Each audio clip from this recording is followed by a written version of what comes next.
7वीं class के प्यारे बच्चों, ये विज्ञान की वर्कशीट नंबर 27 है। आज की डेट पड़ी हुई है इस पर 28 अक्टूबर। तो प्राणियों में पोषण तो हम पढ़ते ही आ रहे हैं, है ना। तो इस पाठ में हमने क्या सीखा? तो हमने मंड के बारे में सीखा कि ये एक प्रकार का कार्बोहाइड्रेट है और इसका पाचन मुख में शुरू हो जाता है। तो आपको याद है मैंने बताया था कि मुंह में अगर चबाते रहो थूक मिलता रहेगा तो नमकीन रोटी भी मीठी लगने लगती है, क्योंकि कार्बोहाइड्रेट ग्लूकोज में बदलता है। जो प्रोटीन का पाचन है वह आमाशय में होता है, ठीक है। और यकृत द्वारा स्रावित पित्त रस जो है अग्नाशय से अग्नाशयी रस निकलते हैं। शुद्धांत्र जो होती है, छोटी आंत होती है, उसकी दीवार से भी पाचक रस निकलते हैं। ये सब भोजन के घटकों का पाचन करते हैं।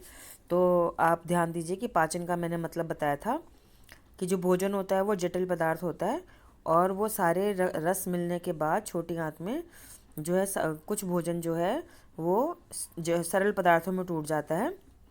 तो जटिल पदार्थों का सरल पदार्थों में टूटना पाचक रसों के द्वारा, इस क्रिया को हम पाचन कहते हैं। तो सरल पदार्थ जो होते हैं वो सब पानी में घुलनशील होते हैं और वो छोटी आंत में आके और दीर्घ रोम, जिसे हम रसांकुर भी कहते हैं, उंगली जैसी रचनाएं होती हैं, वो उनको अवशोषित कर लेती हैं।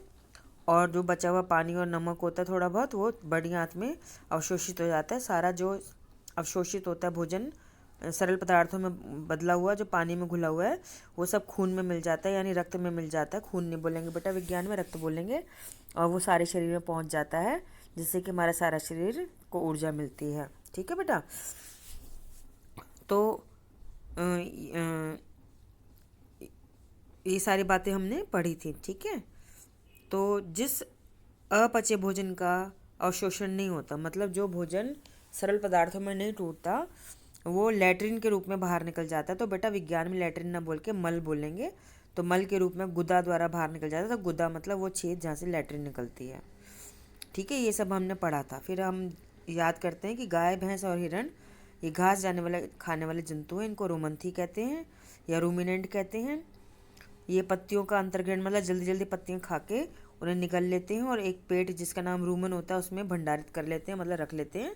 और फिर कुछ अंतराल के बाद आराम से बैठ के जब भोजन दोबारा उनके मुंह में आता है, जिसको हम जुगाल कहते हैं, वो जुगाल गोला गोले के रूप में आता है। आपने देखा भी होगा गाय भैंसों को। तो वो फिर इसको आराम आराम से चबाते हैं, ठीक है बेटा। फिर हमने अमीबा के बारे में जानकारी ली थी कि ये अंतर्ग्रहण करने के लिए नकली पैर बनाता है। नकली पैर को हम पादाप कहते हैं, ठीक है। तो इसका पाचन खाद्य धानी में होता है। अमीबा और मनुष्य एक ही प्रकार से पाचन करते हैं, ठीक है बेटा। तो अब हमारे पास प्रश्न उत्तर आ जाते हैं, ठीक है। तो पहला प्रश्न क्या कहता है? तालिका में से उपयुक्त विकल्प का चयन करके रिक्त स्थानों की पूर्ति कीजिए। तो ये आपको 4 शब्द दे रखे हैं, ठीक है। खाद्यदानी, शुद्धांत्र, यकृत और गुदा। तो पहले वाले में क्या भरना है, मैं आपका कलर चेंज करके बताती हूँ। तो पहले वाले में पाचन तंत्र का वह भाग जो पित्तरस को स्रावित करता है, इसको यकृत भरना है पहले नंबर में। पाचन यहाँ पूर्ण होता है। शुद्धांत्र भरनी है 2 में।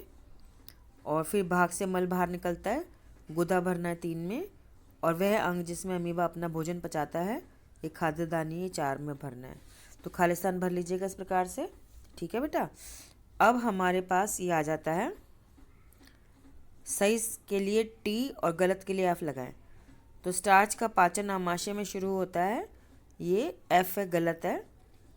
घास खाने वाले जंतु जैसे गाय, भैंस, हिरण जुगाली करने वाले कहलाते हैं, सही है, टी लगाएंगे इसमें। अमीबा में 1 मिनट, टी। अमीबा में कृत्रिम पाँव को सूडोपोडिया के रूप में जाना जाता है, ये भी सही है, टी लगाएंगे।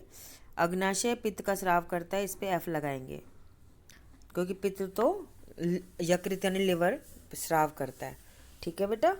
तो अपना बेटा बहुत ध्यान रखना है, क्योंकि जो कोविड-19 बीमारी है बहुत बुरी बीमारी है, कोरोना वायरस से फैली हुई है।